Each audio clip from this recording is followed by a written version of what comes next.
Imaginez cela. Si la Terre sous vos pieds était soudain frappée par une explosion plus grande que la bombe atomique d'Hiroshima, 2000 fois plus puissante. Comment réagiriez-vous? Le 30 juin 1908, dans les profondes forêts sibériennes de Russie, près de la rivière Tunguska, un événement s'est produit qui a failli réécrire l'histoire humaine. Comparée à la bombe atomique d'Hiroshima, cette explosion était des milliers de fois plus forte. Elle a éclaté dans le ciel comme un nuage en forme de champignon, formant un nuage s'étendant jusqu'à 30 km. En un instant, des ondes de choc ont balayé le monde. Des instruments sismiques en Europe ont également enregistré cette catastrophe mystérieuse.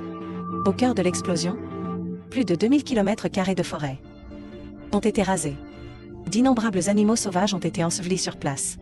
Les témoins de l'époque ont décrit ce qui semblait être une immense boule de feu dans le ciel, s'écrasant sur Terre avec une force destructrice. La Scientific Estimate que la puissance de l'explosion équivalait à 10 millions de tonnes de TNT. Vous avez bien entendu. Plus de 1000 fois la bombe d'Hiroshima. Si cette explosion s'était produite dans une grande ville, les conséquences auraient été inimaginables. Mais qu'est-ce qui a causé cette explosion? Les premières hypothèses étaient variées. L'hypothèse la plus largement acceptée est qu'un astéroïde ou une comète a explosé dans l'atmosphère, libérant une immense quantité d'énergie. Ce phénomène d'explosion aérienne explique l'absence d'un cratère d'impact. Certains ont spéculé que c'était l'inventeur Nikola Tesla, transmettant de l'énergie sans fil, provoquant accidentellement l'explosion dans une expérience. Malgré l'absence de preuves directes, cette théorie fascine encore les amateurs de science fiction. D'autres théories plus audacieuses ont émergé, comme un trou noir miniature traversant la Terre, ou une explosion causée par la collision d'antimatière avec la matière. Des hypothèses encore plus osées suggéraient que c'était l'accident d'un vaisseau spatial d'une civilisation extraterrestre. Bien qu'imaginative, ces théories manquent de preuves solides. Ce n'est qu'en 1927 qu'une expédition menée par des scientifiques soviétiques a exploré pour la première fois le cœur de l'explosion. Ils ont découvert dans la forêt des signes de radiation inhabituelle, mais aucune trace d'un cratère. L'explication la plus plausible est un petit astéroïde de fer ou une comète pénétrant l'atmosphère terrestre à une vitesse extrême. En raison de la friction et de la pression, à une altitude d'environ 5 à 10 km, il a explosé. Cet événement, appelé explosion aérienne, a libéré de puissantes ondes de choc, détruisant des milliers de kilomètres carrés de forêt, abattant les arbres.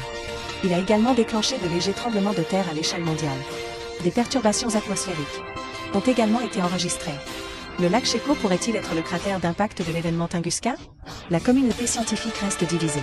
Certains scientifiques soutiennent que le lac Sheko s'est formé bien avant l'explosion. D'autres affirment que les sédiments et structures géologiques au fond du lac correspondent au moment de l'événement. Après d'innombrables expéditions et études, des chercheurs russes, en Sibérie, ont publié les dernières découvertes, près du lac Sheko, où des restes possibles d'impact ont été trouvés. Grâce à l'analyse des sédiments du fond du lac et des arbres environnants, la conclusion finale est que l'explosion de Tunguska fut très probablement causée par un astéroïde de fer, explosant à quelques kilomètres au-dessus du sol. Cette découverte explique non seulement l'absence de cratère d'impact, mais révèle aussi l'incroyable pouvoir destructeur du cosmos.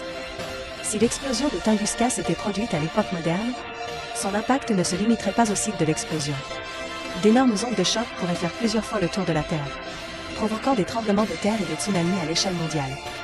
D'immenses quantités de poussière et de débris seraient projetées dans la stratosphère, pouvant entraîner un changement climatique mondial, voire un hiver à court terme.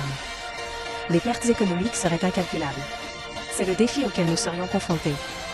Êtes-vous prêts à relever ce défi?